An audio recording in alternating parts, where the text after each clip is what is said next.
नमस्कार, मैं हूं नंदिता कुरेशा और आप देख रहे हैं डीएनपी इंडिया। जनगण का मन में आज आपको बताएंगे किस तरह 4 महीने के उच्चतम स्तर पर पहुंच गई है बेरोजगारी दर। भारत में अर्थव्यवस्था के तमाम मानक संकेत बहुत बेहतर प्रदर्शन कर रहे हैं। दिसंबर महीने में जीएसटी कलेक्शन 1.29 लाख करोड़ तक पहुंच गया। पिछले 6 महीने से जीएसटी कलेक्शन 1 लाख करोड़ के ऊपर ही बना हुआ है। साल 2021 में कार कंपनियों ने रिकॉर्ड 27% ज्यादा कारों की बिक्री की और साथ ही विदेशों में होने वाले निर्यात भी लगातार बेहतर हो रहा है। अर्थव्यवस्था के लगातार बेहतर इन तमाम मानकों के बीच आश्चर्यजनक तरीके से देश की बेरोजगारी दर लगातार बढ़ती जा रही है।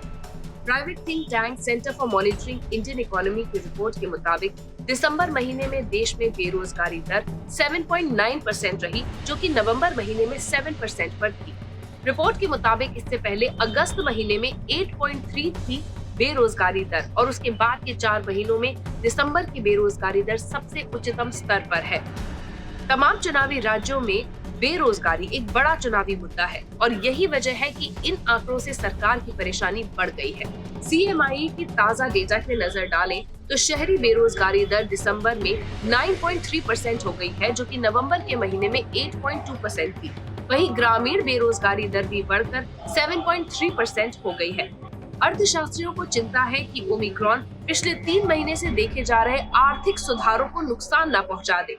अगर राज्यों की बात करें तो सबसे ज्यादा बेरोजगारी दर हरियाणा में रही।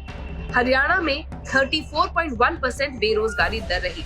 इसके बाद राजस्थान में 27.1%, झारखंड में 17.3%, बिहार में 16%, जम्मू कश्मीर में 15% और राजधानी दिल्ली की बात करें तो दिसंबर में यहाँ बेरोजगारी दर 9.8% रही। सीएमआई के डेटा के मुताबिक पिछले साल मई के महीने में बेरोजगारी दर 11.84% पर पहुंच गई थी। हालांकि इसके बाद बेरोजगारी दर में थोड़ी सी गिरावट आई और सितंबर आते आते ये 6.86% पर पहुंच गई थी। लेकिन एक बार फिर अब देश में बेरोजगारी दर बढ़ती जा रही है।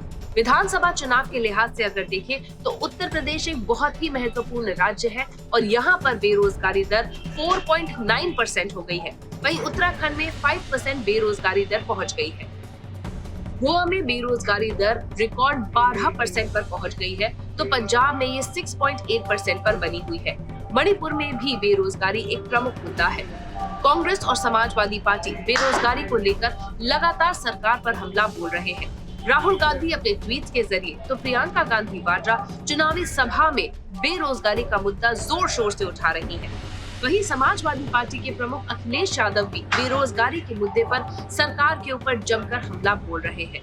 हालांकि सरकार दावा कर रही है कि पिछले कुछ सालों में उन्होंने रिकॉर्ड 4 लाख से ज्यादा नौकरियां उपलब्ध कराई हैं, लेकिन चुनाव से ऐन पहले बेरोजगारी दर का यूं बढ़ना सरकार के लिए संकट जरूर पैदा कर रहा है।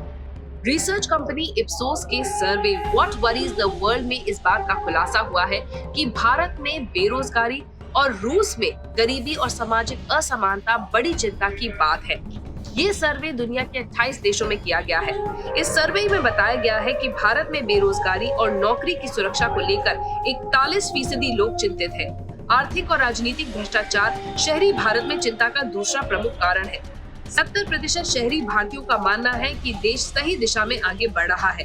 गरीबी और सामाजिक असमानता रूस, कोलंबिया और ब्राजील में चिंता का प्रमुख विषय है। इप्सोस के मुताबिक पिछले साल जनवरी में इसे लेकर चिंताएं कम हो रही थी और अक्टूबर आते आते ये प्रमुख वैश्विक मुद्दा बनना बंद हो गया था। लेकिन कोरोना के वेरिएंट ओमिक्रॉन आने के बाद दिसंबर महीने में ये एक बार फिर से दुनिया का सबसे प्रमुख मुद्दा बन गया है। इसके अलावा गरीबी और सामाजिक असमानता को लेकर भी चिंताएं बढ़ती जा रही है। दुनिया के 32% लोगों ने माना है कि कोरोना महामारी सबसे बड़ी चिंता का विषय है। नवंबर महीने के मुकाबले इसमें 4 अंकों की वृद्धि हुई है।